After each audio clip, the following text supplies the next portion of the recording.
ఈ రోజుల్లో సినిమా ఇవాళ ఆఫ్టర్ 12 ఇయర్స్ రిలీజ్ చేయడానికి మా శ్రేయస్ శ్రీనివాస్ గారు పూనుకున్నారు.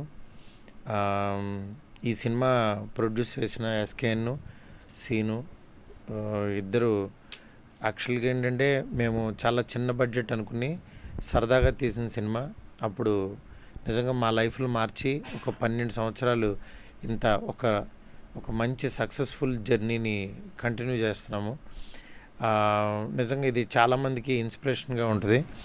ఇలాంటి సినిమాని ఒకసారి మళ్ళీ గుర్తు చేస్తే కూడా చాలా బాగుంటుందని తను ఫీల్ అవ్వడం, తన్ని రిలీజ్ చేయడానికి థియేటర్స్కి తీసుకొస్తున్నారు రేపొద్దున. సేమ్ 12 ఏళ్ల క్రితం మార్చి 23 ఈ సినిమా రిలీజ్ అయింది.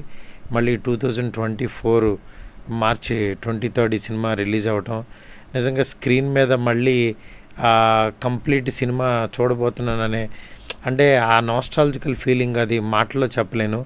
ఎందుకంటే ఫస్ట్ ఇది గోకుల్ థియేటర్లో సినిమా చూసినప్పుడు అప్పుడు ఉన్న హై మామూలుగా కాదు. ఎందుకంటే మా లైఫ్లో టర్న్ అయిపోయింది అక్కడి నుంచి ఆ రోజు నుంచి పని చేస్తూనే ఉన్నాను.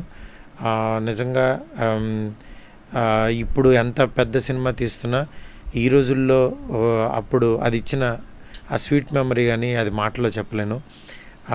అలాంటి సినిమాని మళ్ళీ ఒకసారి మీ ముందుకు తీసుకొస్తున్నాము. అది ఒకసారి మీరందరూ చూసి మళ్ళీ ఆనందిస్తారని చెప్పి కోరుకుంటున్నాను. ఈ సినిమాని ఇట్లా రిలీజ్ చేస్తూ మళ్ళీ నాకు ఈ ఫీలింగ్ని మళ్ళీ ఒకసారి గుర్తు చేసిన మా శ్రేయస్ శ్రీనివాస్కి నిజంగా చాలా థ్యాంక్స్ చెప్తున్నాను. అప్పుడు ఇప్పుడు అదే ప్యాషన్తో వర్క్ చేస్తున్న పర్సన్ చాలా హ్యాపీగా ఉంది మళ్ళీ మీ ముందుకు ఇలా రావటం. Thank you so much.